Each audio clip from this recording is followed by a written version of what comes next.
प्रिय बच्चों, आज मैं आप द्वितीय वर्ग के छात्रों को हिंदी पाठ्य पुस्तक से 5वां पाठ पढ़ाने जा रहा हूँ, जो एक कविता है जिसका शीर्षक है खेल खेल में हिंदी सीखो।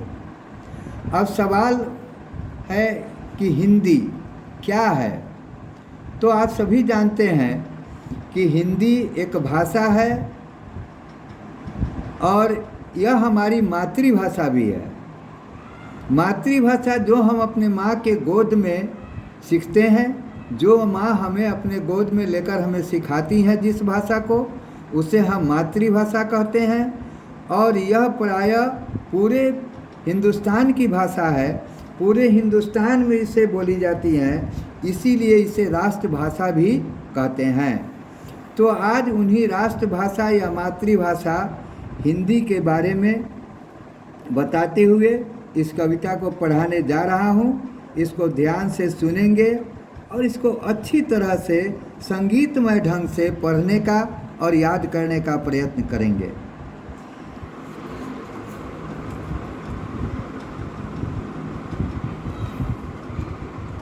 इस भाषा पर हमें गर्व होना चाहिए, क्योंकि यह हमें आपस में एक दूसरे को जोड़ती है, एक दूसरे के भावना को गहराई तक समझने में यह भाषा हमारी मदद करती है। हम अपने भावों या विचारों को दूसरों तक भली भांति पहुंचा पाते हैं या उनके भाव या विचारों को अच्छी प्रकार समझ पाते हैं। अब आइए हम कविता पर चलते हैं।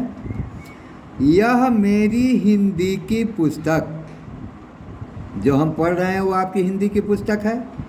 कविता पाठ पढ़ाती पुस्तक, नीले पीले लाल गुलाबी चित्रों से यह रंगी हुई है, हरे रंग के तरु पत्रों से भरी हुई यह सजी हुई है।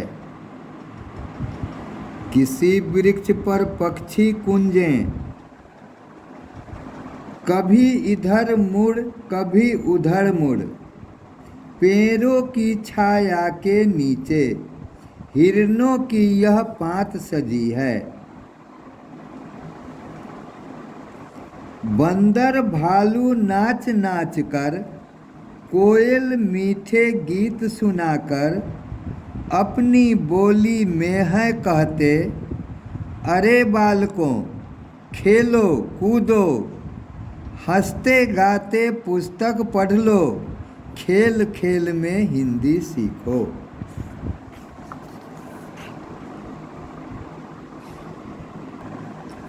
तो बच्चों, आप लोगों को इस कविता को हम पढ़ा दिए।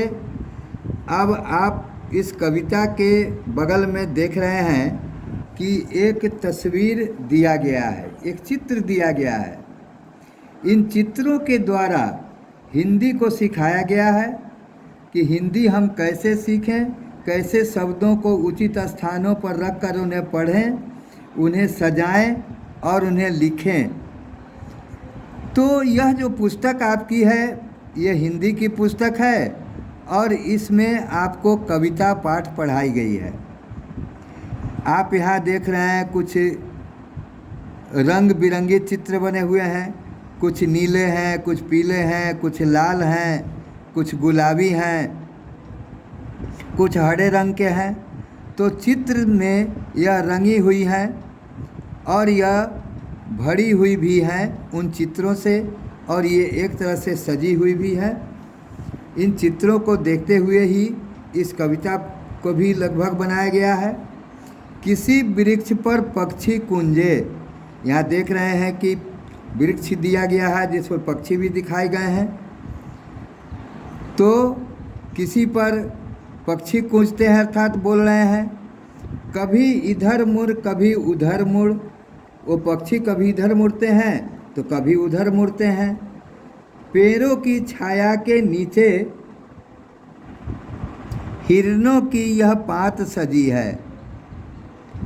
तो इसमें देख रहे हैं कि ये वृक्ष है और वृक्षों के नीचे हिरन आकर एक पंक्ति में बैठते हैं, वहाँ अपना विश्राम करते हैं, उस छांव में बैठते हैं।